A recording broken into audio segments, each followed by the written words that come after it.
अस्सलाम वालेकुम नाज़रीन, मैं हूं अरसलान को एक बार फिर कहेंगे आपको खुशामदीद। वर्ल्ड कप की स्पेशल ट्रांसमिशन टकराव जीत का अपने आखिरी मराहल में आज है दूसरा सेमीफाइनल।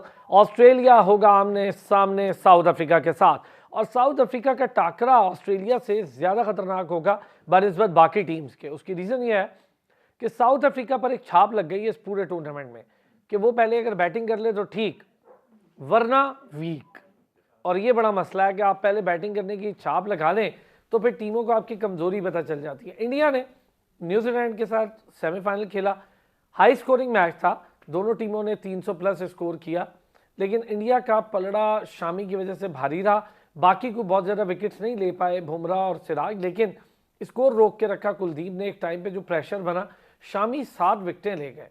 मोहम्मद शामी बहुत अच्छा उन्होंने कम बैक इसको इसलिए कहूँगा कि जब पाकिस्तान के अगेंस्ट T20 वर्ल्ड कप में उनकी परफॉर्मेंस डाउन हुई, 152-0 वाली वर्ल्ड कप जो वर्ल्ड कप है बड़ा मारूफ और मशहूर है, उसके बाद शामी टीम का हिस्सा नहीं रहे, ऑन एंड ऑफ ड्रॉप होते रहे। लेकिन अब परमानेंटली एकदम से जब वो वापस आए वर्ल्ड कप में, उन्हें मौका मिला हार्दिक पांड्या के बाद से, और क्या कमाल का उन्होंने फिर शानदार अपनी गेम का शोकेस किया, और फिर कभी 5 विकेट्स और अब तो 7 विकेट। बहुत अच्छी बॉलिंग कर रहे हैं इंडिया। बैटिंग और बॉलिंग और फील्डिंग और कीपिंग और कैप्टनसी, ये बड़ी इंपॉर्टेंट एलिमेंट्स है। इसके लिहाज से सबसे परफेक्ट टीम दिखाई दे रही है इस वक्त वर्ल्ड कप की। उसकी बहुत ज़्यादा रीजंस हैं, उस पर भी बात कर लेंगे। बाबर आजम की कप्तानी, 2-3 दिन हो गए, पहले डिस्कस हो रहा था कि कौन होगा, फिर बाबर ने छोड़ दी कप्तानी तो पता लग गया जी कि छोड़ दी। लेकिन उस पर 2-3 चीज़ें आज बात करूंगा कि कुछ चीज़ें पहले से एक तो तय थी, वो नज़र आ रहा था। मैंने कल ये एम्फेसाइज किया था कि शान मसूद को कराची वाइट्स की टीम छुड़वाकर क्यों बुलवाया है लाहौर, और बुलवाने का कोई रीज़न है। अभी तो बाबर ने कप्तानी छोड़ी नहीं थी तो उनको बुलवा लिया था, तो ऑलरेडी चीज़ें समझ आ रही थी कि बाबर कैप्टनसी रखना नहीं चाहते। और बाबर ने कहा भी यही कि मैं रेड बॉल की कप्तानी नहीं है, तो करेंगे तो पूरी करेंगे वरना नहीं करेंगे। तो चलें, बाबर के लिए अच्छा, और जो बाबर से प्यार करते हैं, बल्कि सारे ही करते हैं, उन सब के लिए बहुत अच्छा कि बाबर आजम अब अपनी बैटिंग पर फोकस करेंगे। और जो हमें उनसे चाहिए, उनके ग्रेट होने में जो कमी एक नज़र आ रही थी कि कहीं जाकर बाबर फंस रहा था, अब बाबर इंशाल्लाह से अपने खौल से बाहर आएगा और फिर हेडिंग टुवर्ड्स ग्रेट हो जाएगा और बहुत शानदार रिकॉर्ड्स पाकिस्तान के लिए लाए, मैच विनिंग इनिंग्स खेले। हमें यही बाबर से चाहिए। तो चले जी, बात करेंगे बहुत सारी चीज़ों पर, और आज के सेमीफाइनल पर, गुज़िश्ता रोज़ के मैच पर। कंट्रोवर्सी से शुरू हुआ ये मैच, पिच की कंट्रोवर्सी, और फिर डेली मेल यानी यूके की वो अखबार जिसने इस पर सारी चीज़ें पहले ही लिख दी, तो वहाँ से शुरू करेंगे और देखेंगे कि आज किसका पलड़ा कितना भारी और क्या किया जा सकता है साउथ अफ्रीका की जानिब से कि ऑस्ट्रेलिया को ज़ेर करे। इंडिया को कौन टकराएगा फाइनल में, इस पर भी बात करेंगे। साबिर हुसैन साहब, क्रिकेट एक्सपर्ट, क्रिकेट एनालिस्ट हमारे साथ मौजूद हैं। हमारा रेगुलर हिस्सा, हमारा पैनल, काशिफ शब्बीर साहब, क्रिकेट एक्सपर्ट, क्रिकेट कमेंटेटर हमारे साथ मौजूद हैं। सीनियर स्पोर्ट्स जर्नलिस्ट बदियुर जमा साहब ने हमें ज्वाइन किया है। बहुत शुक्रिया सर आप तमाम हजरात का। बाबर की कप्तानी से साबिर भाई शुरू करेंगे। सर, बाबर की कप्तानी तो देखें, काफ़ी लोग आर्ग्यूमेंट्स कर रहे थे, इनकी कप्तानी को सवाल उठा रहे थे, मगर वो कंपैरिजन नहीं कर रहे थे जो पिछले कप्तान हमारे रह चुके हैं। क्योंकि देखिए, बाबर की कप्तानी इतनी बुरी नहीं थी। अगर 134 मैचेस में कप्तानी की है बाबर ने, टेस्ट मैचेस में 20 टेस्ट मैचेस, जिसमें से 10 जीते उन्होंने, 6 हारे, 4 ड्रा हुए। उसके बाद ओडीआईज की बात करें, T20 की बात करें, टोटल कुल मिला के 134 में से 77-78 उनकी विनिंग यानी कि मैचेस थे, टेस्ट मैचेस, ओडीआईज। तो बड़ी अच्छी कप्तानी रही है। मगर कहीं ना कहीं पे वो जो एक लॉबी एक बनी हुई थी, कहा जाए पिछले साल से लगी हुई थी इनके पीछे। मैं तो अब डिटेल में नहीं जाता क्योंकि जाहिर बात है लोग देखते हैं, कुछ काफ़ी फैंस भी होते हैं, मगर कहीं ना कहीं पे काफ़ी हार्श था। मगर heads of to Babar Azam, क्योंकि पूरी दुनिया चाहती है, हम पाकिस्तानी पूरी दुनिया चाहती है कि वो एज ए बैट्समैन जो है पाकिस्तान को सर्व करे। इस तरह का सर बाबर आजम जैसा बैट्समैन हकीकत में नहीं आया। अब हम कंपैरिजन हमारा इसका नहीं बनता, चाहे इंजमाम हो गए, हमारे लेजेंड हो गए, यूनुस खान हो गए, मोहम्मद यूसुफ हो गए, जितने नंबर ऑफ मैचेस, जितने कम टाइम में बाबर ने पाकिस्तान को प्राउड करवाया, इतना उन्होंने नहीं कराया। वो भी लेजेंड फॉर्मेट, ये बड़ी बात है ना, तीनों फॉर्मेट में एक साथ चल रहा है। और सर लोग काफ़ी ये बात करते हैं कि बाबर की इनिंग्स वो मैच विनिंग्स नहीं थी। अब देखिए 200 आपने 2 से 3 दफ़ा चेस किया, आप साउथ अफ्रीका में सीरीज जीत के बाबर की कप्तानी में, T20 हो। यार देखिए, मैं आपको एक चीज़ बताऊं, मैं इस चीज़ से आज सारे भाइयों से बात, बाबर खून भी दे देगा ना तो कहेंगे यार इसका खून थोड़ा ज़्यादा लाल नहीं था। ये बड़ा मसला है। मगर सर क्या करें? अच्छा डिसीजन है, यंग कैप्टन था, क्योंकि देखें हमारा यही प्रॉब्लम है पाकिस्तान का शुरू से रहा, क्योंकि हम किसी को ग्रूम नहीं करते। हम ऑल ऑफ द सडन किसी की पॉलिटिकल इंटरफेरेंस की वजह से भी हम लोग क्या कहते हैं किसी कप्तान बना के ले आते हैं, यानी कि हम किसी को ग्रूम नहीं करते। ग्रैम स्मिथ कप्तान रहे 10-12 साल रहे, ठीक हो गया, वो 22 साल के थे, 21 साल के उन्होंने कप्तानी शुरू की, बड़ा लंबा इंग्लैंड के अरसा टूर रहा। पे गए, उन्होंने बेताशा टूर किया, उन्होंने कौन सी ट्रॉफी जितवाई थी? केन विलियमसन को देख लें, कितने सालों से कप्तान है, उन्होंने कितने आपको वर्ल्ड कप फाइनल जितवा के दी न्यूजीलैंड को, मगर वो कप्तान थे। हमारा कल्चर ऐसे पाकिस्तान, हम थोड़े से ना वो एक इम्पेशंस कह लें, चैंपियंस ट्रॉफी भी नहीं हाँ, जितवाई हम केन ओवर विलियमसन एक्सपेक्ट करना शुरू कर देते हैं। हमारी जितनी ये 15-20 लड़कों की जो लॉट थी, किसी ने भी 100 मैच नहीं खेला हुआ सिवाय बाबर आजम के। शाहीन शाह अफरीदी के 60-70 मैचेस, मोहम्मद रिजवान के 60-70। बड़े अच्छे सवाल उठाए हैं जी बदी भाई। आप कैप्टनसी पर थोड़ी सी हम बात, जो स्टैट्स साबिर बता भी रहे हैं, और बात सही है कि स्मिथ हो गए, ग्रेम स्मिथ हो गए, या केन विलियमसन हो गए, बड़े नाम हैं, दोनों ने कोई ऐसे बड़े वर्ल्ड कप या कुछ और चीज़ें नहीं जितवाई। तो कोहली ये की ले चीज़, लें। अच्छा फिर 134 मैचेस, उसमें 78 के करीब विन, तो विनिंग रेशियो भी 61 पॉइंट समथिंग है उसका। 1.77। हाँ 61.77। तो ये रहा। बहरहाल बाबर तो अब छोड़ दी उन्होंने कप्तानी, चले अच्छा हो गया। पर क्या बदी भाई कैसे देखा कैप्टनसी रहा? देखिए अपना असान भाई, होता ये है कि आप कप्तान को उस वक्त तब्दील करते हैं जब आपके पास उसके मियार के मुताबिक या उस जैसी रिप्लेसमेंट हो, तो फिर आप कप्तान चेंज करें तो अच्छा भी लगता है। लेकिन बाबर आजम इतना दिल बर्दाश्त हो गया था, एक तरफ तो वर्ल्ड कप जारी था और दूसरी जानिब पाकिस्तान क्रिकेट बोर्ड में जो चीजें चल रही थी, फिर हमारे जो साबिक क्रिकेटर है वो जिस तरह की गुफ्तगू कर रहे थे, तो उससे मुझे लग रहा है वर्ल्ड कप के दौरान ही बाबर का दिल टूट गया था। एक तरफ आप वर्ल्ड कप खेल रहे हैं और दूसरी जानिब पाकिस्तान क्रिकेट बोर्ड में साबिक खिलाड़ियों को बुलाकर उनसे मशवरे लिए जा रहे हैं, फिर एक साबिक कप्तान को बुलाकर उनसे कहा जा रहा है, उनसे मिला जा रहा है, फिर करंट प्लेयर से मिला जा रहा है। तो इसका मकसद क्या होता है? देखिए, इतने बड़े प्लेयर अगर वो वहां पर खेल रहे हैं, उनको सब पता होता है कि पाकिस्तान क्रिकेट बोर्ड में क्या खिचड़ी पक रही है। तो इस तरह नहीं होना चाहिए था, ये बहुत गलत हुआ है। हम पहले भी आपके प्रोग्राम में बात करते रहे कि ये रवायत टूटनी चाहिए कि वर्ल्ड कप जब हार के आए या कोई बड़ी सीरीज के हार के आए तो कप्तान को मत बदले।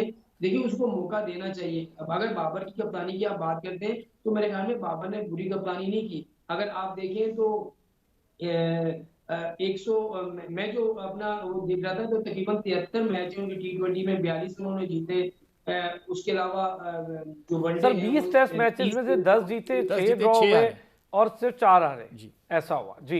बिल्कुल ऐसा ही। 18 तो साल बाद कप्तानी बुरी सीरीज नहीं है। जीत देखिए, 101 में। मसला सारा ये होता है कि हम कप्तान के पीछे पड़ जाते हैं और हम ऐसे बंदे को कप्तान ले आते हैं जिसकी अपनी परफॉर्मेंस वो नहीं है। आप डोमेस्टिक की परफॉर्मेंस को तो देख रहे हैं, आप उसकी काउंटी पिछले साल की और इस साल की परफॉर्मेंस काउंटी में देखें तो बिल्कुल जो है वो शान मसूद नाकाम हुआ है। तो आप उसको टेस्ट का कप्तान ले आएंगे और इतनी बड़ी सीरीज जो ऑस्ट्रेलिया में है, मैं आप पहले भी आपसे बात करूं, 27 साल से हम वहां पर कोई टेस्ट नहीं जीते, मुसलसल 14 टेस्ट मैच हार चुके हैं, सीरीज से हमने जीते, तो वहां पर शान मसूद जाकर क्या करेंगी? और उसके अलावा बाबर आजम अब तो अपनी बैटिंग पे तवज्जो देगा, चाहे वो 100 रन की खेले, 200 रन की खेले, वो तो इनिंग अपनी खेलेगा, बेट करेगा। लेकिन ये एक कप्तान जो होता है ना, उसका दिल लाजमी टूट जाता है। मेरे ख्याल में इतनी जल्दी पाकिस्तान के रिपोर्ट को नहीं करना अच्छा चाहिए। बदी आपको भाई एक चीज ऑस्ट्रेलिया बताएं, एक इंटरनेशनल बहुत और बड़ा देखिए नाम है साबिक क्रिकेट क्रिकेटर का, आप बदी देखिए भाई, ना, तो पीसीबी में डाला है, बदी पीसीबी भाई, में डाला है कि शान मसूद जरकाशव से मिल रहे हैं और फिर जा रहे हैं और फिर अपना वो कर रहे हैं। ये उसके बाद का नहीं है, ये पहले रिकॉर्ड हो चुका है। ये पहले रिकॉर्ड हो के बाद में डाला गया जब बाबर आजम ने अपना ट्विटर पे इस्तीफा जो है वो सोशल मीडिया पे डाला, तो उसके बाद उसको रिलीज कर दिया गया। अब देखिए, इस तरह की हरकतें पाकिस्तान क्रिकेट बोर्ड में होंगी तो क्या होगा? एक साबिक, अब मुझे बताएं, जिसकी लॉबी थी ना, जो लॉबी में काम करना चाहता, उसकी लॉबी तो कामयाब हो गई। वो जिसको कप्तान लाना चाह रहे थे T20 का, उसके कप्तान भी आ गया, और जो टेस्ट के कप्तान लाना चाह रहे वो टेस्ट का कप्तान भी आ गया। अब वनडे की कप्तानी रह गई है। तो मेरे ख्याल में अब टीम में हमें परफॉर्मर चाहिए, हमें ना तो कप्तान की उससे गर्ज है कि कौन कप्तान है कौन नहीं है। लेकिन आपने बाबर के साथ ऐसा किया तो सब कप्तानों के साथ एक जैसा सलूक करें। ऐसा ना हो कि वर्ल्ड कप की कारकर्दगी पर आप कप्तान को बाहर कर देते हैं, उसके सारे नंबर 1 के रिकॉर्ड तोड़ते हैं। नंबर 1 भी तो इसी टीम ने वनडे में इसी कप्तान ने बनाया था ना। खुद भी 2 बार जो है वो आईसीसी का नंबर 1 प्लेयर रहा, तो इसलिए बनाया। 2.5 साल खुद अब नंबर 1 रहा है, तो यही प्लेयर रहा है। तो ऐसा ना किया करें। अगर आपकी टीम अगर इस तरह की आप बातें करेंगे, इस तरह की ये आप जो है वो लड़कों को निकालते रहेंगे, तो फिर आपका हाल भी हॉकी जैसा हो जाएगा। आप लिख के रख लें। अच्छा काशिफ भाई, एक चीज, जी हम लोग अब शाहीन शाह अफरीदी को T20 का कैप्टन और शान मसूद को टेस्ट का कैप्टन, और एक मैं जिन प्लेयर का जिक्र कर रहा था, मैं आपसे बात करूं, बहुत बड़ा नाम, उन्होंने कहा है कि बाबर आजम के हवाले से मशवरा करने के लिए कम अज कम मुझे वो लोग तो दिखते जो बाबर आजम स्टेटस के प्लेयर्स होते। उन्हें मतलब उनका सीधा सीधा इशारा था सुहेल तनवीर, वहाब रियाज, या फिर बाकी लोग, यूनुस खान को छोड़कर। उन्होंने लिखा कि यूनुस खान को छोड़कर मैं बाकियों की बात कर रहा हूँ कि जिन्होंने 200 मैचेस भी खेले हुए, तो उनका स्टेटस बाबर के करीब करीब का नहीं है। तो उन लोगों से मशवरा करके आप क्या अखज़ करेंगे। फिर उन्होंने ये भी लिखा कि जो मशवरा हुआ उसके बाद का जो रिजल्ट शान मसूद आया, जिसकी जगह सिर्फ इस वजह से बन गई कि इमामुल हक छुट्टी पर है अपनी शादी की, तो शान मसूद को मौका मिल गया। तो जिसकी जगह अभी खुद पक्की ना हो तो फिर आप उसको डायरेक्ट कप्तान लाएं। मैं आपको पहले भी ये मिसाल दे चुका हूँ काशिफ भाई, कि जी एक तो जो बदी भाई बात करते वो भी, कि यार सुबह ही मैंने आपसे कहा था कि शान मसूद को रिलीज किया गया है और उसको बुलाया गया है, तो उसको क्यों बुला लिया है, अभी तो बाबर पहुंचा भी नहीं है मिलने के लिए। अच्छा, और दूसरा ये सब, जैसे अजहर अली आया डायरेक्ट कैप्टन बन गया वनडे का, फिर आपने देखा क्या हाल हुआ। देखें, पहली बात तो ये अरसलान के इधर मसला जो है ना, बाबर की कैप्टनसी से ज़्यादा बाबर के मेरा ख्याल है एटीट्यूड का ज़्यादा प्रॉब्लम है, और उससे रिलेटेड जो स्टोरीज हमारे सामने आती हैं, मीडिया पे आती हैं, उसका ज़्यादा अमल दखल है। ठीक, क्योंकि आप सब जानते हैं कि हम सुनते रहते हैं कि जी बाबर आजम की दोस्तियां जिन प्लेयर्स के साथ हैं, उन प्लेयर्स ने टीम का हिस्सा बनना ही बनना, चाहे उनकी कारकर्दगी अच्छा जैसी काशिफ भाई, मर्जी हो। एक चीज अगर मैं इसमें एडअप कराना चाहूँ, सॉरी, जी क्या ग्रुपिंग और एक तरफ दोस्ती क्या बेहतर है। देखें, दोनों चीज़ें अच्छी नहीं है। दोस्ती अगर आप इस हद तक उसको दोस्ती को ले जाएं कि आप पेट्रियाटिज्म पीछे कर दें और मुल्क को पीछे कर दें और रिक्वायरमेंट, मुल्क की रिक्वायरमेंट, टीम की रिक्वायरमेंट पीछे कर दें, तो वो भी गलत है। और अगर ग्रुपिंग ऐसी हो जाए कि आपके अच्छे प्लेयर्स जो हैं वो ग्रुपिंग में तकसीम हो जाए, जैसे कि पास में होता रहा है, वकार यूनुस, वसीम अभी भी अकरम का, हुआ वो है, भी टीम के लिए अभी भी अच्छा हुआ नहीं है। था। वो भी टीम के लिए अच्छा नहीं था। तो दोनों चीजें जो है अच्छी नहीं है। अच्छी चीज ये है कि आपने टीम के लिए खेलना है, टीम के लिए आप क्या कर रहे हैं। मैं आपसे कह ये रहा था कि बाबर आजम की कारकर्दगी पर, बैटिंग पर किसी को दो राय नहीं है। बाबर आजम का सबसे बड़ा इशू ये है कि हमें ये सबको पता है कि एक ग्रुप है, एक टोला है एक दोस्तों का, कि जिनमें 19-20 नहीं हो सकता। इस वर्ल्ड कप में क्या प्रॉब्लम हुआ, इस वर्ल्ड कप में सबसे बड़ा प्रॉब्लम हमारी सिलेक्शन का था। Shadab Nawaz out of form, जिनको हमने अफगानिस्तान सीरीज और एशिया कप में देखा, उसके बावजूद हम उनको साथ लेकर गए और सारे मैचेस उनको खिला दिए। सऊद शकील, जो कि हमें पता था कि इन फॉर्म बैट्समैन है, जिसे परफॉर्म किया, उसको हमने एशिया कप में बिल्कुल चांस ही नहीं दिया। उसके अलावा अबरार को और जमान खान को हम टीम का हिस्सा बना के लेकर गए, लेकिन ट्रैवलिंग रिजर्व में रखा, उनको टीम के अंदर नहीं लेकर आए। क्योंकि आपके हारिस रऊफ, जो कि बिल्कुल परफॉर्म नहीं कर रहा था, लेकिन उसको सारे के सारे मैचेस खिलाए। हसन अली, जो कि बेहतर बॉलिंग कर रहा था, विकेटें भी ले रहा था, उसको बाहर बिठा दिया। तो इसलिए ये प्रॉब्लम है जो बाबर के साथ एसोसिएटेड है। बाबर के साथ बैटिंग का कोई इशू नहीं है, बाबर के मैच के अंदर डिसीजंस का भी कोई इतना इशू नहीं है। वर्ल्ड कप जीता हारा, मेरा ख्याल है उसका भी कोई प्रॉब्लम नहीं है। प्रॉब्लम सिर्फ ये है, ये जो स्टिग्मा लग गया बाबर के ऊपर, इस स्टिग्मा से निकलना पड़ेगा। बाबर ने T20 में ओपन करना ही करना है, चाहे टीम की रिक्वायरमेंट हो कि ना हो। फखर जमान को आपने पीछे कर दिया, जो कि स्पेशलिस्ट T20 का प्लेयर था, वो ओपन नहीं कर सकता क्योंकि बाबर आजम ने ओपन करना है। वनडे में बाबर आजम ने 1 डाउन खेलना है, क्यों क्यों और 2 डाउन खेलना है। रिजवान ने सऊद शकील को पीछे कर दिया, बाकी सारे बैटर्स को, जो मुस्तनद बैटर्स हैं, उनको पीछे कर दिया, लेकिन इन दोनों को आगे कर दिया। तो ये चीजें बड़ी खतरनाक एसोसिएटेड है। आप देखें टेस्ट मैच में क्या हो रहा था, कि आपने, सरफराज परफॉर्म कर रहा था, लेकिन उसके बावजूद आपने उसको मौका नहीं दिया। वो तो इत्तेफाक से एक प्रॉब्लम हुआ रिजवान के साथ, सरफराज टीम में आया, सरफराज ने परफॉर्म करके दिखा दिया, शाहिद और इतना आफरीदी, परफॉर्म किया, शाहिद आफरीदी इतना लेकर आए, परफॉर्म।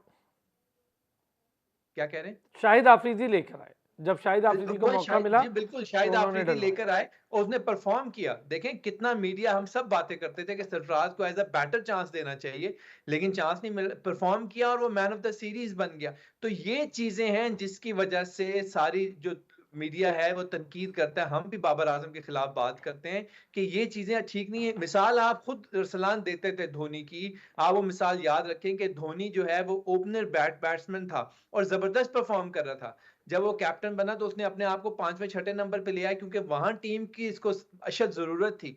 और उसने अपने रन्स को सेक्रीफाइस किया, अपनी परफॉर्मेंस को सेक्रीफाइस इसमें किया कोई सिर्फ शक टीम नहीं, के लिए, बड़े ताकि बड़े टीम प्लेयर्स को भी हमारी बाहर बेहतर बिठा हो। दिया, बड़े बड़े बिल्कुल। प्लेयर्स को बाहर बिठा दिया। उसने हाँ, गुड बाय ताकि कह टीम दिया गेंगुली और बाकी प्लेयर्स को, नहीं जरूरत अब आपकी।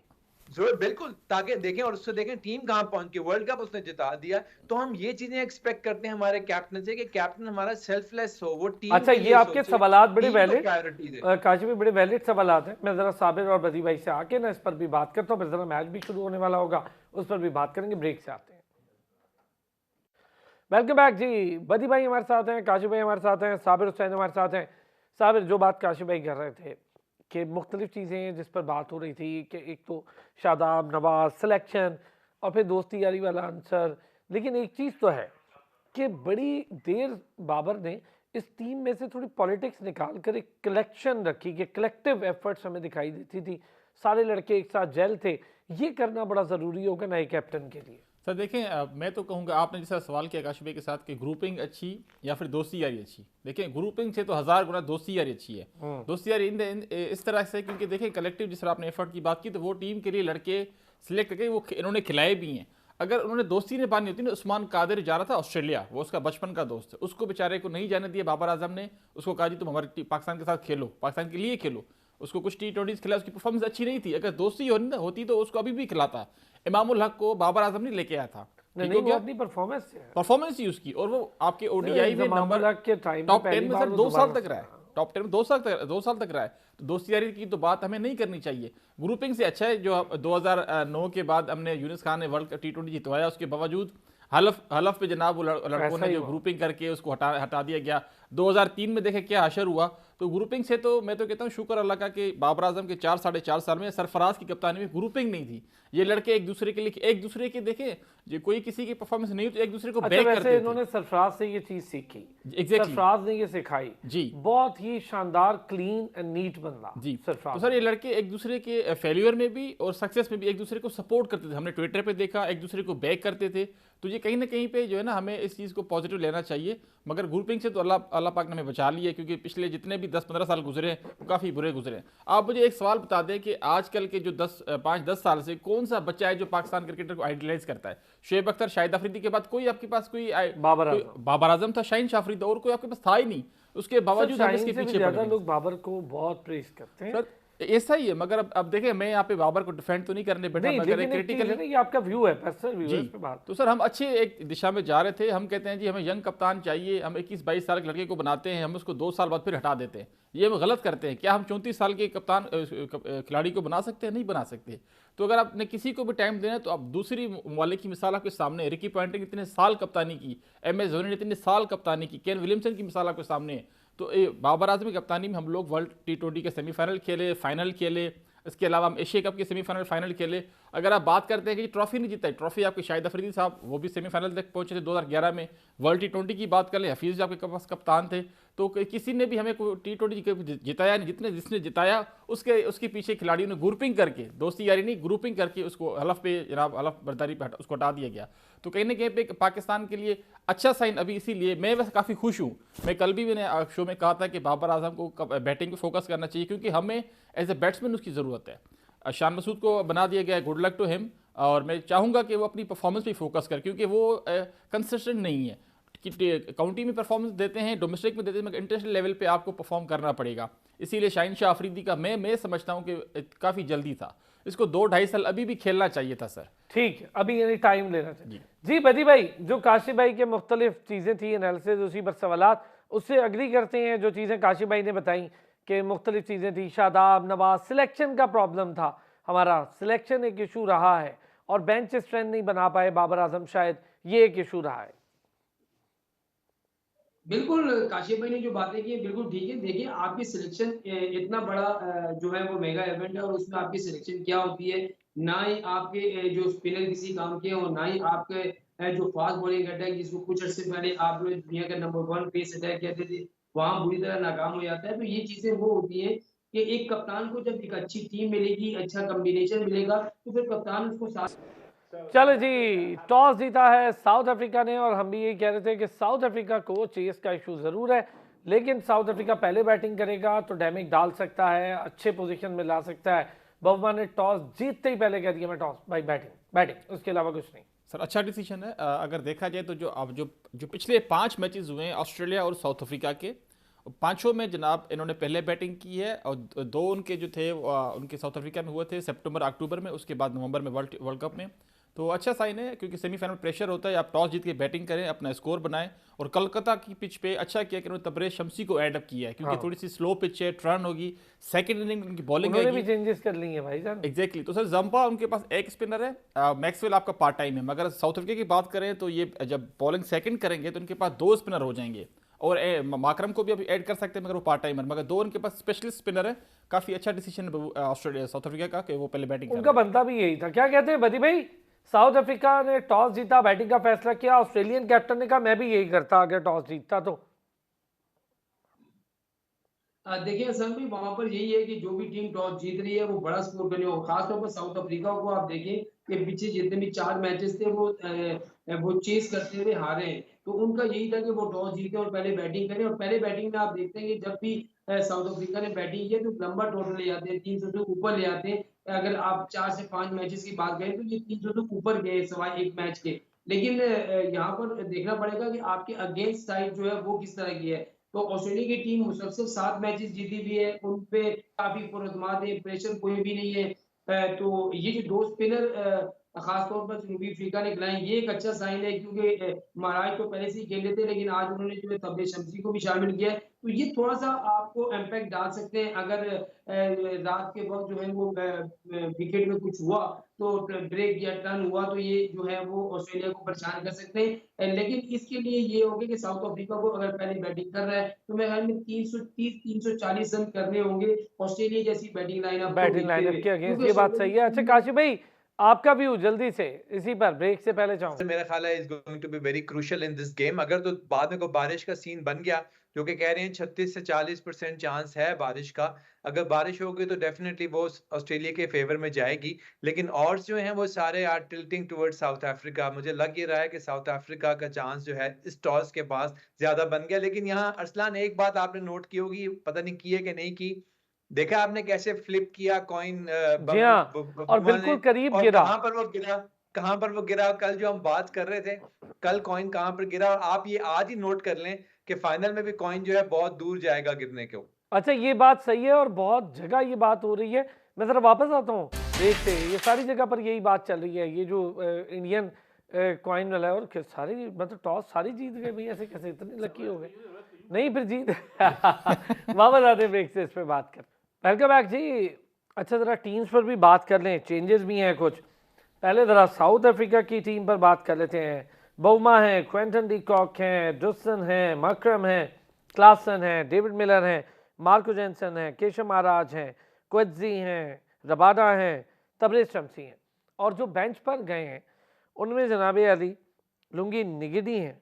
अच्छा मुझे ये था कि निगिडी क्वेट्जी से बेटर ऑप्शन हो सकता है, लेकिन चूंकि सीनियर है, काफ़ी खेल चुका है। पर बहरहाल चले, एलेक्स कैरे और कैमरन ग्रीन और स्टोइनिस ये तीनों हिस्सा नहीं बन पाए फाइनल 11 ऑस्ट्रेलिया का जो आज खेल रही है। Travis Head, David Warner, Mitch Marsh, Steven Smith, Marnus, Labuschagne, Glenn Maxwell, Josh Inglis, Pat Cummins, Mitchell Starc का होना जरूरी था, एडम ज़ेम्पा, जोश हेजलवुड। जी तो ये है सर टीम।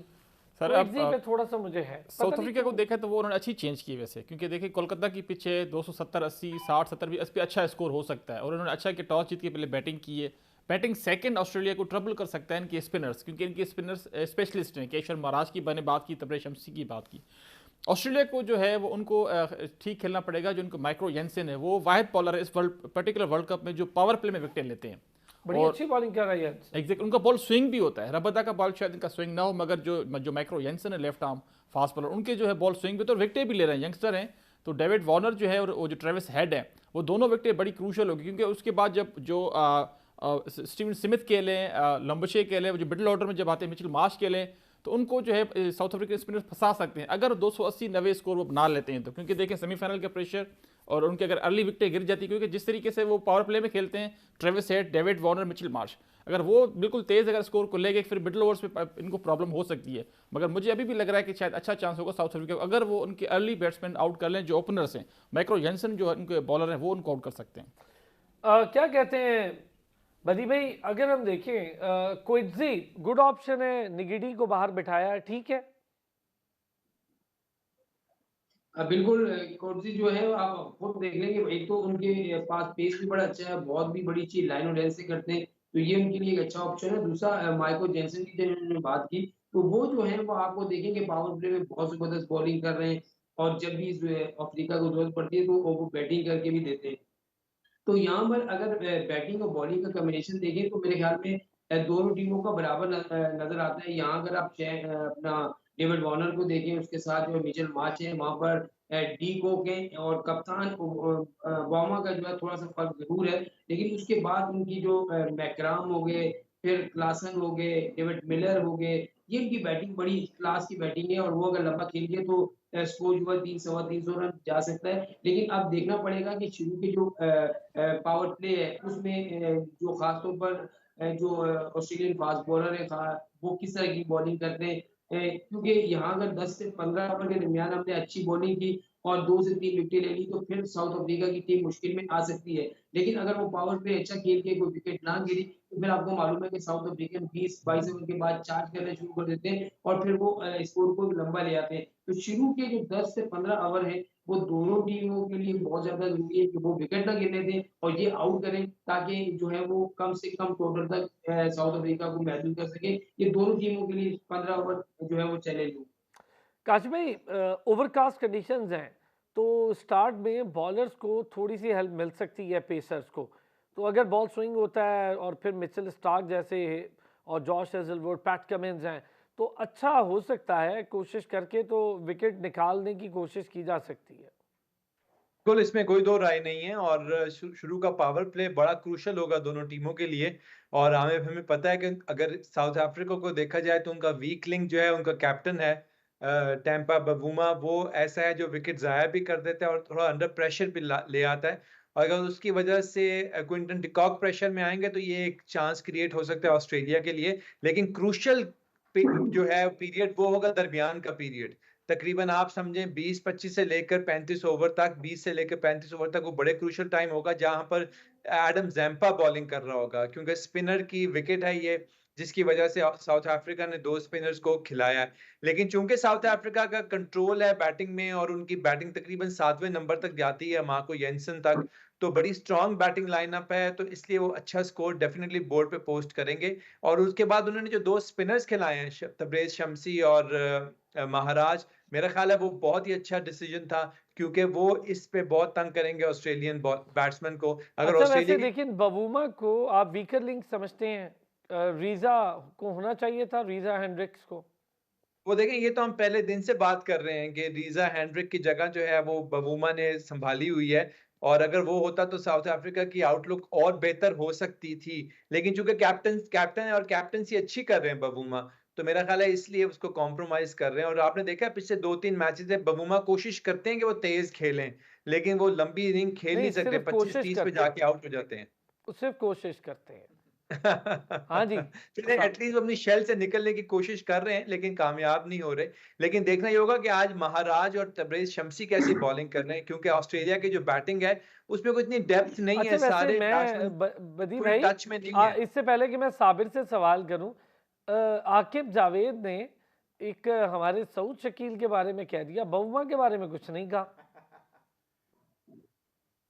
मुझसे पूछे। आकिब जी। जावेद देखिए आकिब मुझसे जावेद जो है ना, उनको जो उनके अपने प्लेयर जो अच्छा कर रहे हैं उनको बहुत अच्छे लगते हैं। पहले शाहिनशाह अफरीदी अच्छा कर रहे थे तो वो कहते थे इनके जैसा कोई बॉलर ही नहीं है, फिर हारिस रऊफ, और अब तो उन्होंने नई बात कह दी है कि भाई हमने तो पाकिस्तान क्रिकेट बोर्ड को ये T20 बॉलर तैयार करके दिए थे, वनडे के तो उन्होंने खुद बनाने थे। कि अबे भाई, एक बात मुझे बताएं, जब आप जीत का क्रेडिट या बॉलर के कामयाब होने का क्रेडिट लेते हैं तो उसकी नाकामी को भी जो है ना वो तस्लीम किया करें कि हाँ भाई ये उसकी नाकामी है। तो आप अगर हम उसका कंपैरिजन जाके करेंगे ना बुमराह से या शामी से या सिराज से, तो उनके क्रेडिट में बहुत सारे फर्स्ट क्लास मैचेस हैं।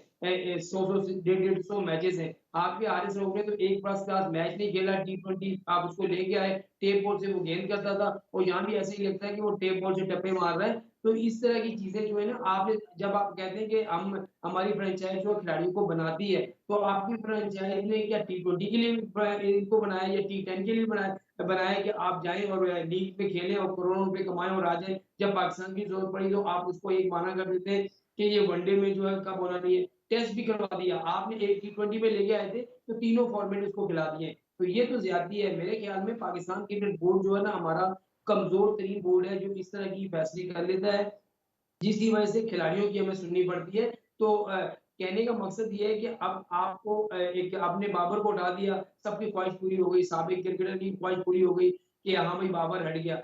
अब अगर आपने जीतना है, शान मसूद को लेकर आए, तो फिर आपको एक ऐसा जो है वो सिस्टम बनाना होगा कि तमाम खिलाड़ियों से शाहिद अफरीदी पहले क्यों नहीं बोले। उस दिन हम एक प्रोग्राम में थे जहाँ पर सारे 2009 की चैंपियन टीम आई हुई थी, तो मैंने उनसे सवाल पूछा जी कि एक तरफ हमें दुख है, हमारे जो है वो दिल जो है खून के आंसू रो रहा है कि हमारी टीम वर्ल्ड कप से आउट होके वापस आई, और एक तरफ 2009 की चैंपियन टीम बैठी हुई है। तो आप लोग इतने 10-15 लोग बैठे हुए हैं, तो आप पाकिस्तान टीम की बागडोर क्यों नहीं संभाल लेते? क्यों पाकिस्तान क्रिकेट को आप कभी तो आता है इसको खराब करने में। एक बोर्ड को कोई और मशवरा देता है, दूसरा कुछ और मशवरा देता है, तीसरा कुछ और मशवरा देता है, तो आप संभालें जाके, बोले भाई हम पैसे नहीं लेते, हम आजादी दे के कोई तैयार है? कोई नहीं बोला। तो कहने ये बड़ा है अच्छा कि जब सवाल था। आप एक की बात कर सकते हैं ना, तो पूरी टीम के लिए भी बात करें। ये पूरी टीम ने जब तक एक बहुत अच्छी बात मैं रोहित शर्मा की प्रेस कॉन्फ्रेंस सुन रहा था, तो रोहित शर्मा ने उस प्रेस कॉन्फ्रेंस से पहले कहा कि देखिए जी, 1 से 2 प्लेयर हमें मैच नहीं जितवा सकते। जब तक हम पूरी टीम परफॉर्म नहीं ट्रू। करेगी, उस वक्त हम मैच नहीं जीत सकते। वो बॉलिंग हो, फील्डिंग हो, बैटिंग हो, या फिर इस तरह की जितनी भी चीजें हो, पूरी टीम ने परफॉर्म करना होता है किसी न किसी शोबे में, तो टीम जीतती है। यहाँ तो बाबर ने रन नहीं किए तो यार बाबर ही कसूरवार है, फलाने ने आउट नहीं किया तो वही कसूरवार है। पूरी टीम को ये करना पड़ेगा भाई, सर देखिए जब ना, तक ये अपनी आपकी टीम को। मिसाल ऐसे है बदी भाई, जैसे कल उनके किसी पेसर बुमराह सिराज को विकेट ही नहीं मिल रही थी, शामी ने 7 निकाल दी यार। तो मतलब ऐसे होता है, मैं करूंगा यार, वो बंदा कहता है वो नहीं, उनसे नहीं हो रहा, कोई बात नहीं, मुझे अगर आता है मैं करूंगा। मैं ब्रेक से वापस आता हूँ साबिर पे, फिर आपका पूरा इस पे व्यू लेते हैं, एक छोटा सा ब्रेक। वेलकम बैक जी। अच्छा जी, हम जो बात कर रहे थे, मैं चाहूँगा ज़रा वहीं से शुरू करें। जो मामला चल रहे हैं इस वक्त पैरेलल, एक तरफ हम अपनी टीम की कंस्ट्रक्शन, फिर उसके मामला, फिर इनके भी हम देखते हैं कि वीकर लिंक के खेल रहा है। हमने तो चले अपनी टीम के साथ जो भी मामला आगे जाने वो तो जाने। इस वक्त यहाँ पर साउथ अफ्रीका अगर फाइनल में जाती है, वैसे आपसे पूछ रहा हूँ, तो क्या टक्कर दे सकती है इंडिया को? दे सकती है। अगर ये बैटिंग देखें, इनका चौकस तो मसला ये है ऑब्वियसली कि है, पहले बैटिंग करें। मगर देखें प्रेशर मैचेस में इनको परफॉर्म करना पड़ेगा, क्योंकि क्विंटन डिकॉक का आखिरी वर्ल्ड कप है ये, और उसके बाद ये चाहेंगे कि परफॉर्मेंस दे, और बड़ी शानदार टॉप ऑर्डर में बैटिंग करते हैं साउथ अफ्रीका के लिए। और इनकी मजे की बात ये कि इनके जितने भी बैट्समैन हैं इंडिया की तरह, इनके वैसे क्विंटन सबने डिकॉक स्कोर का किया आखिरी वैसे। क्यों है? अब स्वैब तो बड़ी एज है, क्विंटन डिकॉक की तो बड़ी एज है अभी। एग्जैक्टली एज नहीं है, मगर अब ये पता है ना, 32-33 के बाद रिटायर हो जाते हैं। ऑस्ट्रेलियन के भी यही हालात हैं, इंग्लैंड के भी यही हालात हैं, और प्लस साउथ अफ्रीका के भी। इधर हमारे 34 खिलाड़ी साल का कप्तान बनाते हैं। हैं हम लोग जब 39 साल तक भी चाहते हैं कि हम लोग और खेलना चाहते हैं मुल्क के लिए, तो पता नहीं मुल्क के लिए खेलते हैं या कॉन्ट्रैक्ट के लिए खेलते हैं। दोनों सर, दोनों। अच्छा, पहली बॉल हुई है, थोड़ी सर सी साउथ अफ्रीका को मेरे ख्याल में 8-10 ओवर पहले आराम से खेलना चाहिए, क्योंकि इनके जो आखिरी 10 ओवर हैं वो बड़े शानदार तरीके से ये फिनिश करते हैं। इस पर्टिकुलर वर्ल्ड कप में इन्होंने 400 भी बनाए 2 दफ़ा, 390 भी बनाए, तो आखिरी 10-12 ओवरों में ये 140, 45, 48 तक जा सकते हैं। इनके पास मिलर, क्लासन, इवन मैक्रो यानसन जो बड़े शानदार ऑलराउंडर रहे इनके। तो जो डिकॉक की इनिंग होगी, या बबूमा खुद हो गए, इसके बाद जो माकरम है, वो अगर थोड़ा सा वनडे रूसन ने 2 सेंचुरीज की इस पर्टिकुलर वर्ल्ड कप में, तो अगर ये पहले 10-15 ओवर अगर आराम से भी खेलते हैं, क्योंकि ये पिच देखिए, ये 4-4.5 वाली पिच तो है नहीं, ये कोलकाता। इवन इंग्लैंड वाले पाकिस्तान का जो मैच था, इंग्लैंड ने 50-60 रन ज़्यादा बना लिए थे, हमारी अपनी बुरी बॉलिंग की वजह से, बुरी फील्डिंग की वजह से। मगर 270-80 की पिच है ये कोलकाता की, ओवरकास्ट कंडीशन भी है। तो मैं चाहूँगा कि ये पहले जो 10-15 ओवर आराम से खेलें, क्योंकि इनके जो मिडिल ओवर में जो मिडिल ऑर्डर के जो बैट्समैन है वो अच्छी फॉर्म में भी हैं। आखिरी जो पावर प्ले होगा 10-12 ओवर का, वो अच्छी तरीके से यूटिलाइज कर सकते हैं। क्या कहते हैं जी काशिफ भाई? अगर बैटिंग जरा स्टे करके करती है तो ठीक है, वरना थोड़ी सी जल्दबाजी की तो शायद ऑस्ट्रेलिया वो वाला बॉलिंग अटैक नहीं है जिसको बहुत तेज अटैक कर सके। नहीं, मेरा ये ख़्याल है कि पहला पावर प्ले जो है उसका भरपूर इस्तेमाल करना चाहिए साउथ अफ्रीका को, और मैक्सिमम स्कोर करना चाहिए। 60, 65, 70 इतना होना चाहिए साउथ अफ्रीका का। उसके दौरान अगर एक आध विकेट गिर भी जाती है तो कोई इतनी बड़ी बात नहीं है, क्योंकि पावर प्ले के बाद आपने टीम को स्ट्रेंथन करना होता है। अगर पावर प्ले का भरपूर फ़ायदा नहीं उठाएँगे तो आगे लंबा स्कोर नहीं कर सकेंगे। जिस तरह की विकेट है और जिस तरह की हमने पिच रिपोर्ट देखी है, मिनिमम 300 यहाँ रिक्वायर्ड है आज कुछ एक इम्पैक्ट क्रिएट करने के लिए। और ये याद रखें कि बारिश का भी एक डर जो है वो सर पे मंडला रहा होगा साउथ अफ्रीका के, इसलिए स्कोर को अच्छा करना चाहिए और उसके लिए ओपनर्स को अपना रोल अदा करना है। तभी आप जो है आगे क्लासन, मिलर और मार्करम से एक्सपेक्ट करते हैं कि वो स्कोर को आगे लेकर जाएं, इसलिए ये बड़ा इंपॉर्टेंट है पहला पावर प्ले। बदी भाई, टीम डायरेक्टर के तौर पे हमारे यहाँ हफीज़ आ गए, इस पर मैच पे वापस आता हूँ। ओके है, हफीज़ का रोल अच्छा देख रहे हैं, आए मिकी अर्थर की जगह हैं, और मिकी अर्थर और कोचिंग स्टाफ को काम करने से रोककर उन्हें कहा जी आप ज़रा यंगस्टर्स के साथ नेशनल क्रिकेट एकेडमी में काम करें। और फिर चीफ सेलेक्टर के तौर पर जो नाम सामने आ रहे हैं वो वहाब रियाज भी हैं, तो क्या देख रहे हैं? और फिर शायद मुझे लगता है कोचिंग के लिए ऑस्ट्रेलिया यूनुस खान ही साथ जाएं। हाँ बिल्कुल असाम भाई, जो कल सारा दिन आपको पता है कि इन्हीं खबरों में रहे कि बहुत से लोग लाहौर में बाबर का इंतजार करते रहे, यहाँ भी हम देखते रहे कि कब बाबर आएंगे और चेयरमैन से मिलेंगे, मैनेजमेंट कमेटी से, और कौन सी बातें होंगी। तो वो यही चीज पहले जो चेयरमैन किसी भी मैनेजमेंट कमेटी जका अशरफ है, उन्होंने ये सारे फैसले पहले से कर लिए थे। पहली मैं विकेट आपको बता गई। रहा हूँ पहले से फैसले हुए हुए थे। इनको सिर्फ और सिर्फ बाबर की मुलाकात के बाद इसको जो है वो लोगों को बताना था कि यार ये हमने फैसले कर लिए हैं। मोहम्मद हफीज से वो एक बार नहीं 2 से 3 बार पहले मिल चुके थे, और जो कल मुलाकात थी, परसों मुलाकात थी, उसमें उनको साफ कह दिया था कि हम आपको जो डायरेक्टर टीम है वो बना रहे हैं, और आपके इख्तियार में है कि आप बॉलिंग कोच रखें, आप हेड कोच रखें, आप फील्डिंग कोच रखें, ये आपकी ज़िम्मेदारी है। कोचेस जो भी रखने हैं, वो आपने रखने हैं। तो अब उनको डायरेक्टर तो बना दिए, अब हफीज का काम है कि वो किसको क्या रखते हैं। लेकिन आपको ये पता होना चाहिए कि यूनुस खान जो है वो अगर हफीज जो है वो डायरेक्टर हैं, तो हेड कोच कभी भी यूनुस खान जो है पाकिस्तान टीम के नहीं आएँगे, ये मैं आपको बता रहा हूँ। क्यों? कि यूनुस खान ने जो मुतालबा किया था पाकिस्तान क्रिकेट बोर्ड से कि उनको जो है वो छोटी सतह पर, चाहे वो कराची की सतह हो या रीजनल की सतह हो, एसोसिएशन की सतह हो, यहाँ पर कोई चीज़ें दे दी जाएँ, ताकि वो अपने तौर पर से उन खिलाड़ियों को तैयार कर सकते हैं, बैट्समैनों को तैयार कर सकें, और उन खिलाड़ियों को तैयार करके पाकिस्तान क्रिकेट बोर्ड को दे सकें। मेरे जो इन्फॉर्मेशन है वो ये है। तो हेड कोच कोई और हो सकता है, यूनुस खान नहीं होंगे, उनको कराची की सतह पर ज़िम्मेदारियाँ तो मिल सकती हैं। और दूसरा जो चीफ सेलेक्टर है उसके लिए वहाब रियाज को कह दिया गया है, फिर जूनियर सिलेक्शन कमेटी के लिए सुहेल तनवीर को कह दिया गया है। तो अब देखें कि आगे चलकर ये मामला कहाँ तक होते हैं। अगर जका अशरफ साहब जो है वो रुक जाते हैं तो फिर तो ये मामला आगे तक चलेंगे। अगर वो ही नहीं रुकते, कल कोई नया जो है बोर्ड आ जाता है, नया जो सेटअप आ जाता है, तो फिर हो सकता है कि वो अपनी मर्जी की टीम ले और अपनी मर्जी के लोग भर्ती करना शुरू कर दे। तो ये पाकिस्तान क्रिकेट बोर्ड को मैं तो कहता हूँ कि आज ही से आप जो है ना ये कह दें कि भाई पाकिस्तान क्रिकेट बोर्ड एक जो है वो अलग से इदारा है, और इसकी जो इलेक्शन होंगे, इसकी जो चीज़ें होंगी, इसकी ना ही सियासत में कोई जो है जो इंटरफेयर होगा किसी का, ना वज़ीर-ए-आज़म का होगा, ना किसी का होगा।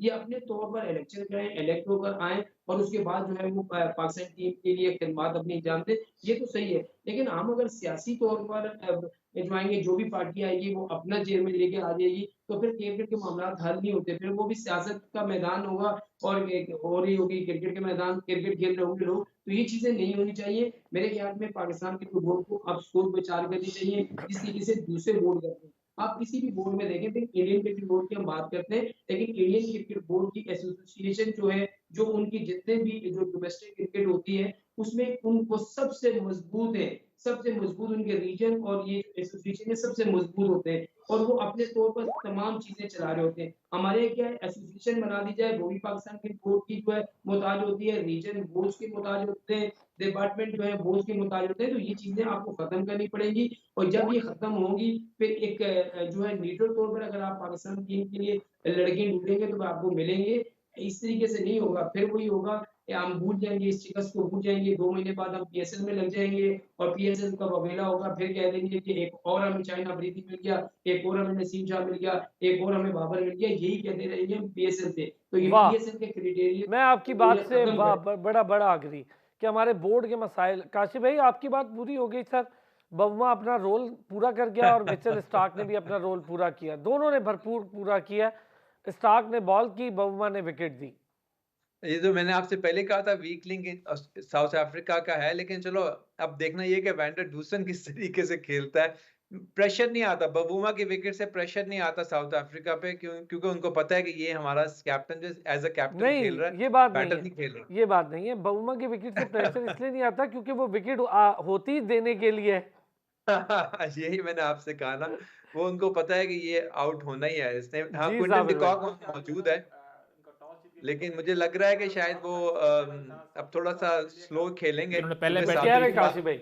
जी काशिफ भाई कुछ कह रहे हैं? मैं ये कह रहा हूँ कि आप थोड़ा सा इनको थोड़ा एक्सेलरेट करना पड़ेगा इस मौके पर, ज्यादा स्लो नहीं करना, क्योंकि पावर प्ले को यूटिलाइज करना बड़ा इंपॉर्टेंट है साउथ अफ्रीका के लिए। जी साहब, जी सर, ओवरकास्ट कंडीशन है और ऑब्वियसली हमने जिस तरह पहले बात की कि 8-9 ओवर जो पहले वाले हैं वो आप 2007 का कुछ याद कर रहे हैं? सॉरी 2007 के सेमीफाइनल की बात कर रहे थे जो ऑस्ट्रेलिया और साउथ अफ्रीका का हुआ था। उसमें साउथ अफ्रीका ऑल आउट हो जाता है 153 पे और वो 31 ओवर में चेस कर लेते हैं ऑस्ट्रेलिया 3 विकेटों के नुकसान पे।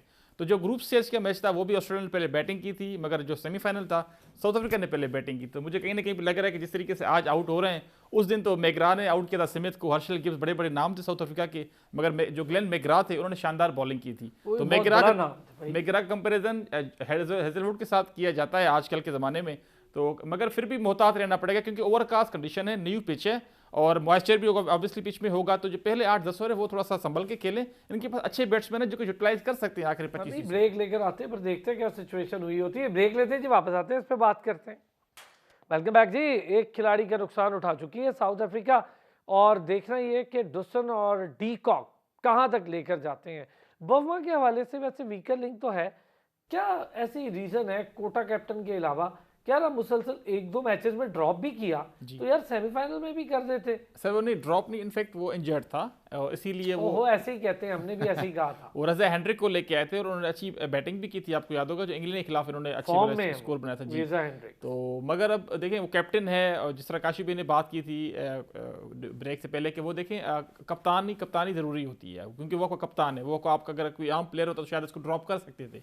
कैप्टनसी बड़ी मैटर करती है। सेमीफाइनल था, इवन उन्होंने खुद भी कल कहा था कि वो 100% फिट नहीं थे, मगर उसके बावजूद आज वो खेले हैं, सेमीफाइनल है। तो कौन चाहेगा कप्तान कि वो अपने आप को रेस्ट दें? आपको 1996 का याद होगा जब वसीम अकरम नहीं खेले थे क्वार्टर फाइनल में और क्या आशर हुआ था, हमारा भी लग गया था उनपे।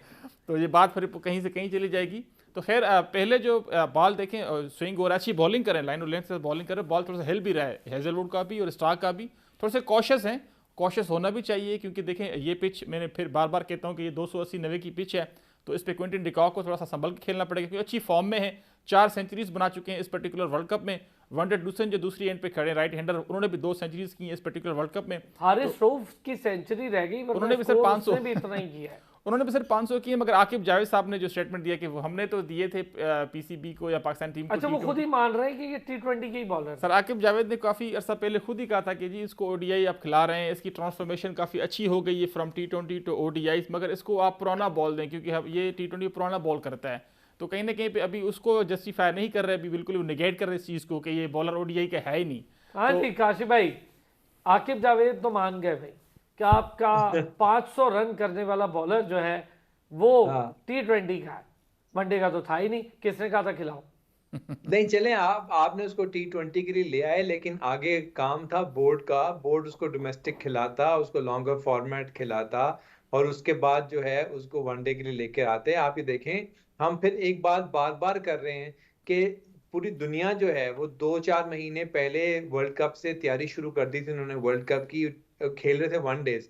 हमारे लड़के जो हैं एशिया कप से 1 महीना पहले, 10 दिन पहले तक T20 खेलते रहे और वहां T20 खेलते रहे जहां दुनिया का कोई भी नामवर खिलाड़ी नहीं मौजूद था, और वहां अपने जो है वो झंडे गाड़ते रहे और समझते रहे कि हम बड़े कारनामे अंजाम दे रहे हैं। तो अल्टीमेटली ये फॉल्ट बोर्ड का आता है, बोर्ड को रिस्पॉन्सिबिलिटी लेनी पड़ेगी कि बोर्ड ने जो है प्रॉपर तरीके से ग्रूमिंग क्यों नहीं की। आप ग्रूम करें हारिस रऊफ को तो वो भी अच्छा प्लेयर बन सकता है, लेकिन उसका एक तरीकेकार है, उसको प्रोसेस से गुजरना पड़ेगा, डोमेस्टिक पूरा खेलना पड़ेगा, वहां अपने अच्छे परफॉर्मेंस देनी पड़ेगी और उसके बाद जो है वो आए। अब कुछ प्लेयर जो ये भी कह रहे हैं कि हारिस रऊफ को आप ऑस्ट्रेलिया लेकर जाएं, वहां वो ज्यादा अच्छा सीखेगा। मतलब फिर डोमेस्टिक छोड़ दें और इसको ऑस्ट्रेलिया सीधा ले जाएं, जाके वहां भी जाके खूब अच्छी तरीके से कुट खाए और फिर ये बिल्कुल ही डिमोरलाइज होकर डोमेस्टिक अब वापस आ जाए। खेलेगा क्या? डोमेस्टिक अपने एंड में है, पाकिस्तान कप चल रहा है, 3 रोजा वैसे कायदे आज़म ट्रॉफी एंड हो गई। मिकी अतर कह रहे हैं ऑस्ट्रेलिया की जाऊंगा, हारिस रऊफ को। मिकी अख्तर कह रहे हैं जी। उन्हें कौन ले जाएगा? वर्ल्ड कप के दौरान कहता कि ये तुम चलो। पहले उन्हें कौन ले जाएगा ये तो बताएं। अब तो वो नेशनल क्रिकेट एकेडमी में काम कर रहे हैं। यार बदी भाई, हारिस रऊफ वाली बात ये आपको सही लग रही है कि उनको ऑस्ट्रेलिया ले जाएं, टेस्ट खिलाएं, फिर उनकी दूसरी पसली का भी एक्सरे करवाएं? भाई उनके जो अपने हैं, जो अपने हेड कोच है, उनके जो उसका सरबराह है, वो खुद ही कह रहे हैं कि वो T20 का बॉलर है। आप उसको खामखा जो है वनडे और टेस्ट मैच खिला रहे हैं, और अरसलान भाई आप और काशिफ भाई उसको जो है वो टेस्ट सीरीज के लिए जो है ना ऑस्ट्रेलिया भेज रहे हैं। ये भी तो देखें।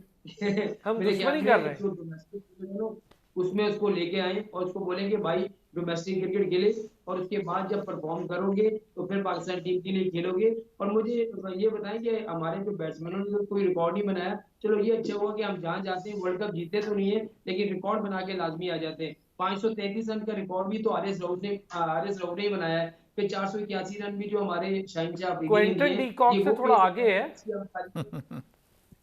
ये वो पेस अटैक है जिसकी हम तारीफें किए बगैर नहीं थकते थे कि वाह क्या पेस अटैक है, क्या गिलियां उड़ाता है, क्या ये करता है। तो मेरे ख्याल में हम जो वक्त से पहले खिलाड़ियों को इतना ऊपर चढ़ा देते हैं कि वो समझते हैं कि यार सब कुछ हम ही है। तो मेरे ख्याल में ये जो अभी काशिफ भाई बात कर रहे थे ना जी, कि ये वाली T20 खेल लेते, वो वाली T20 खेल लेते, T10 खेल लेते, तो इसका जिम्मेदार कौन है? इन्होंने बिल्कुल सही कहा। पाकिस्तान क्रिकेट बोर्ड को चाहिए था कि जब आपका वर्ल्ड कप है तो 6 महीने तक तो आपने किसी खिलाड़ी को किसी भी लीग की इजाजत ही देनी चाहिए थी। उसको बोलते हैं अपना डोमेस्टिक खेलो, या फिर अपने जो मैचेस है वो खेलो, एशिया कप खेलो, अफगानिस्तान के खिलाफ सीरीज खेलो और यहाँ से तैयार हो। और सबसे बड़ी बात ये है कि हम रोजाना ये बात करते हैं बेंच स्ट्रेंथ कहाँ है भाई। अभी जब मैं मिसाल देता हूँ भारत की, तो लोग मुझे कहते हैं यार आप भारत की बात करते हो। भारत की बात इसलिए करता हूँ कि अभी उनके 15 खिलाड़ी स्क्वाड में, और 45 खिलाड़ी यानी कि 30 खिलाड़ी उनके बाहर बैठे हैं इंतजार में कि कब हमें मौका मिलेगा। उन्होंने आईपीएल से किसी खिलाड़ी को उठा के वनडे में नहीं लाए, आईपीएल से उठा के किसी को टेस्ट में लेके नहीं आए। या आप ये भी तो सोचे, वो एक सिस्टम के तहत चलते हैं और सिस्टम उनका जब आगे आता है तो उस सिस्टम के तहत खिलाड़ी आ जाता है। शिमरन गिल जो है, Shimron Gill 150 first class matches खेलने के बाद आया भाई। और उसके अलावा सिराज को देख लें, फिर आप शामी को देखें, जब ये फारिग होते हैं सारी चीजें वही खेल रहे होते हैं, बुमराह खेल रहे होते हैं। तो हमारे यहाँ तो डोमेस्टिक क्रिकेट इसलिए नहीं खेलते कि यार 60-70 हजार रुपए मैच फीस मिलेगी, कौन खेले। अच्छा, जहाँ एक ये बंदे को आपकी 60 बात मुझे लाख बिल्कुल मिलते हैं, ठीक वो लगी बदी बोलेगा भाई। वो 70 हजार वाली लीग डोमेस्टिक क्रिकेट खेलेगा। इनको पैसों का वो हो गया है। गंगोली को आपने कुछ दिन पहले सुना होगा, उन्होंने कहा कि पाकिस्तान टीम के खिलाड़ियों हैं वो करोड़ों पे चले जाते हैं लेकिन अपना डोमेस्टिक नहीं खेलते। तो मेरे ख्याल में इन चीजों से आपको हटना होगा। पाकिस्तान क्रिकेट बोर्ड को उन खिलाड़ियों पर जो सेंट्रल कॉन्ट्रैक्ट में आप उनको पैसे दे रहे, उन पर पाबंदी लगानी होगी कि सिवाय PSL के आप कोई भी लीग नहीं जी खेलेंगे। क्यों सर मैं एक भारत बात के करना खिलाड़ी चाहूंगा को कि ठीक बदी भाई, ओके बदी भाई, मैं आपसे ना इस पे 2-3 चीजें और भी थी, मैं आपसे चलो इस पे भी डिस्कस। जी सर जी, हारिस रऊफ का सर देखें पाकिस्तान का वो एसेट है, ठीक है, वो हमारा एक तेज तरीन बॉलर है अभी आजकल के दौर में बात की जाए तो। क्योंकि अब देखें मोहम्मद अब्बास की पेस देख लें, हसन अली की पेस, टेस्ट मैचेस की बात कर रहा यार हूं मैं। तेज बॉलर मोहम्मद शमी भी था सर कम ही लेकिन होते हैं ना सर, कोई इफेक्टिव तो नहीं। सर आप उनको पीसीबी को चाहिए। देखिए हमारे पिचेस को देख लें, हमने क्या बेड़ा गर्क किया अपने ग्राउंड्स का, पिचेस का। हम अपने फास्ट बॉलर्स का बेड़ा गर्क खुद कराते हैं, इतनी डेड पिचेस करते हैं जिसकी वजह से हमारे फास्ट बॉलर्स कहाँ से बॉलिंग करेंगे। ऑस्ट्रेलिया की सीरीज हुई, हम लोगों ने क्या पिचेस बनाई थी, न्यूजीलैंड की सीरीज हम लोगों ने क्या पिचेस। अभी हम इंडिया पे क्रिटिसाइज करने के लिए अपने आप को फेवर दे रहे हैं, होम कंडीशंस। भाई हमने क्या किया था, हमारे पास भी तो चांस था, हमारे पास अच्छे भले 5 से 6 टेस्ट मैचेस थे, हमने किस तरीके की पिचेस तैयार की थी। हम अपने फास्ट बॉलर्स की जिंदगी तबाह कर रहे हैं सर। तो कहीं ना कहीं पे हमारे ये एसेट्स हैं, हारिस रऊफ हो गए, शाहीन शाह अफरीदी हो गए, सपोर्टिंग पिचेस सर होनी चाहिए, बहुत बहुत जरूरी है। बहुत शुक्रिया साबिर हुसैन साहब, काशिफ शबीर साहब का बहुत शुक्रिया, बदियुल जमा साहब थैंक यू सो मच। शाम को 5 बजे उठी आपसे मुलाकात, देखेंगे पहली इनिंग का स्कोर क्या होता है।